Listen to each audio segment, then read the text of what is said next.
Hello friends, آج کی اس video میں ہم بات کرنے والے ہیں عید الاضحیٰ پر اردو مضمون۔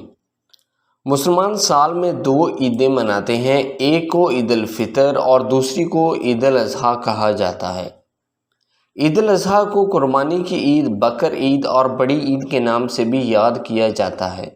یہ عید اللہ تعالیٰ کے پیارے پیغمبر حضرت ابراہیم علیہ السلام کی قربانی کی یاد میں منائی جاتی ہے۔ عید الاضحیٰ ذو الحجہ کی 10 تاریخ کو منائی جاتی ہے۔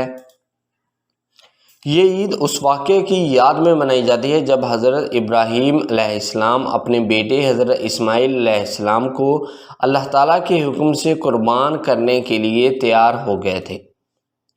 اللہ تعالیٰ نے ان کے خلوص کو قبول فرمایا اور جنت سے ایک مینڈا بھیجا جو حضرت اسماعیل علیہ السلام کی جگہ قربان کیا گیا۔ مسلمان عید الاضحیٰ کے دن جانور قربان کر کے حضرت ابراہیم علیہ السلام کی اسی سنت پر عمل کرتے ہیں۔ قربانی کرنا ہمارے پیارے نبی صلی اللہ علیہ وآلہ وسلم کی بھی سنت ہے۔ قربانی بے حد اجر و ثواب والا عمل ہے۔ قربانی مسلمانوں کے دلوں میں یہ جذبہ پیدا کرتی ہے کہ اللہ تعالیٰ کی خاطر کسی قربانی سے دریغ نہیں کرنا چاہیے۔ انس بن مالک فرماتے ہیں کہ دور جاہلیت میں لوگوں نے سال میں 2 دن کھیل کود کے لیے مقرر کر رکھے تھے۔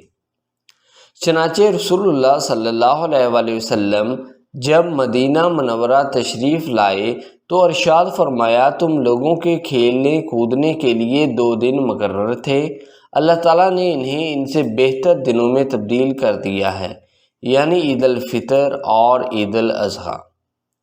آئی ہوپ دوستو یہ شارٹ مضمون آپ کو پسند آیا ہوگا۔ اگر آپ کو یہ ایسے پسند آیا ہو تو پلیز آپ اس ویڈیو کو لائک ضرور کریں۔ اگر آپ کو یہ ایسے ریٹن فارم میں چاہیے تو ڈسکرپشن میں ویب سائٹ کا لنک موجود ہے، جس پر کلک کر کے آپ اس ایسے کو ریٹن فارم میں لے سکتے ہیں۔ اگر آپ نے ابھی تک اس چینل کو سبسکرائب نہیں کیا تو جلدی سے اس چینل کو سبسکرائب کریں۔ Thank you.